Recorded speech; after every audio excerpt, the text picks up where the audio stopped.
মাথার খুলির মধ্যে এক রকমের পানি রাখছে। পানি রাখার কারণে আমরা যখন নদীতে সাঁতার কাটি তখন আমাদের শরীরটা হালকা হয়ে যায়। এটা আর্কিমিডিস বলে একজন বিজ্ঞানী আবিষ্কার করছে।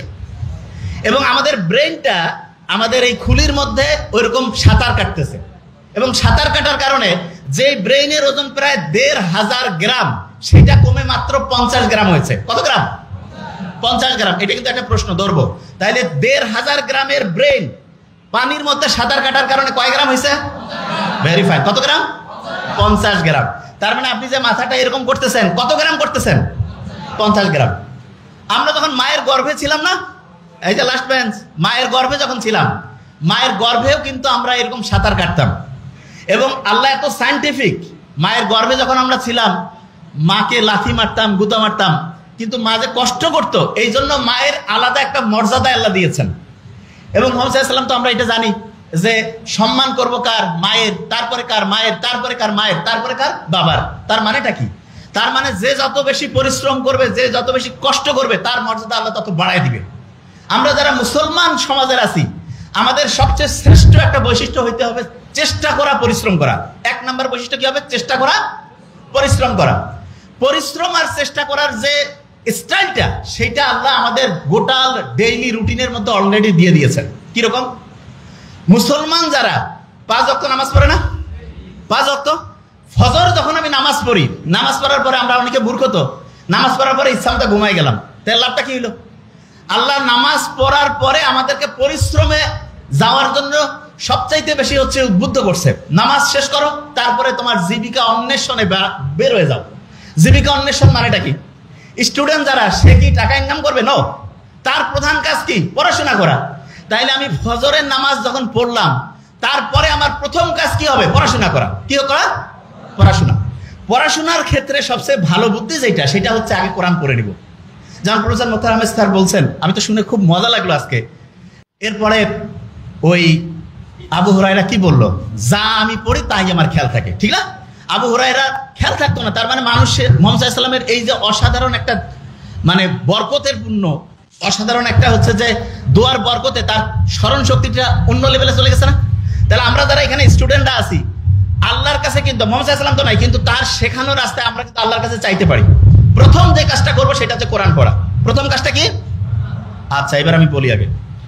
ব্রেইনে যে পানিটা আছে, এটার কারণে ব্রেইনের ওজনটা কত গ্রাম হয়? 50 গ্রাম। আচ্ছা, এবার শুনি। সকালে উঠে কোরআন শরীফ পড়ে যদি আমি বই পড়ি, লাভটা কি সেটাকে বুঝতে হবে। কোরআন শরীফ যখন আমি পড়বো, নিউ ইয়র্ক টাইমসের নাম শুনছি আমরা। নিউ ইয়র্ক টাইমস একটা খুব বড় রকমের হচ্ছে পত্রিকা। সেখানে একটা আর্টিকেল ছাপানো হয়েছে এরকম যে ব্রেইনটা এমন একটা অবস্থা আছে, যে অবস্থায় পৌঁছলে পড়ে 1 ঘন্টায় 5 থেকে 10 ঘন্টার পড়া। এই যে লাস্ট বেঞ্চ, ওই যে লাস্ট বেঞ্চ, 1 ঘন্টায় 5 থেকে 10 ঘন্টার পড়া পড়া যায় 1 ঘন্টায়। এবং সেই অবস্থাটা তার একটা নাম দিয়েছে। কি নাম? Flow state. কি নাম? আচ্ছা, আমি বানানটা করি, FOW, ফ্লো স্টেট। তা ওরা ফ্লো স্টেট তৈরির জন্য 5টা উপাদানের নাম বলছে। কয়টা উপাদান? 5টা উপাদান। এবং খুব মজার ব্যাপার, সেই 5টা উপাদান তৈরির জন্য যে আলাদা আলাদা 5টা কাজ আছে, সেই 5টা কাজের যে সামারি, সেই কাজটা আল্লাহ নামাজের মধ্যে কোরআন পড়লে সেই সিস্টেমটা চালু করে দিয়েছে। বুঝি নাই? একজনকে বললাম যে ভাই তুমি ABCDE 5টা ওষুধ খাবা আলাদা আলাদা, আর একজনকে বললাম যে ভাই তোমার 5টা ওষুধ আলাদা খাওয়ার লাগবে না, জাস্ট একটা ছোট্ট ট্যাবলেট আছে, সেটার মধ্যে 5টার সব কানেকশন আছে, কোনটা বেশি দামি হইল? বুঝি নাই? একজন ডক্টরের কাছে গেছে, 5টা আলাদা আলাদা ওষুধ দিছে। আরেকজনের কাছে গেছে, বলছে তোমার এই 5টা খাওয়া লাগবে না, একটা খেলে 5টার কাজ করবে। তাহলে কোনটা বেশি ভালো ডাক্তারই হইল? ওই একটা কাজ হচ্ছে নামাজ পড়া, কোরআন পড়া। কোন কাজ? বুঝি নাই, বিশ্বাস করি না তো আমরা। কারণ কি? আমি জানি বিশ্বাস আমরা করি না যে নামাজ পড়লে, কোরআন পড়লে যে ব্রেইনটা ফ্লো স্টেটে আসে, এটা আমরা বিশ্বাস করি না। কারণটা কি সেটা বলি। ব্রেইনের মধ্যে 2 রকমের নিউরন আছে। কয় রকমের? 2 রকম। আমার এটা ডান হাত না, এটা কি হাত? এরকম 2 রকমের নিউরন আছে।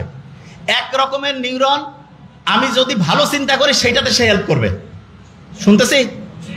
আরেক রকমের নিউরন আমি যদি খারাপ চিন্তা করি সেটাতে সে হেল্প করবে। তার মানে আমি যে এরকম চিন্তা করবো, সে সেরকম করে কাজ করবে। তাহলে আমি যদি চিন্তা করি যে আমার ব্রেন অসাধারণ, তাহলে ভালো পক্ষের যে নিউরন, সেটা হচ্ছে তোমাকে সফল করার জন্য সে পজিটিভলি কাজ করবে। আর আমি যদি চিন্তা করি না আমার ব্রেন ঠিকভাবে কাজ করে না, আমার মাথার মানে হচ্ছে শক্তি কমে গেছে, আমার খেয়াল থাকে না, তাহলে ওই নিউরন, যে নিউরনটা খেয়াল না রাখতে তোমাকে হেল্প করবে, সেটা কাজ করবে। তাহলে আল্লাহ যে সবসময় ইসলাম যে বলছে যে তুমি সবসময় ভালো চিন্তা করো, ভালো কথা বলো, ভালো উপদেশ দাও, এইটাতে আমাদের কি পজিটিভ ভালো কাজ করে, সেই নিউরনগুলো কাজ করে না খারাপ কাজ করে, সেটা কোনটা? ভালো কাজ। তাইলে আমি ভালো কথা বললে, অন্যের উপকার করলে, ভালো চিন্তা করলে আমার পজিটিভ নিউরনগুলো কাজ করবে না নেগেটিভ গুলো? পজিটিভ।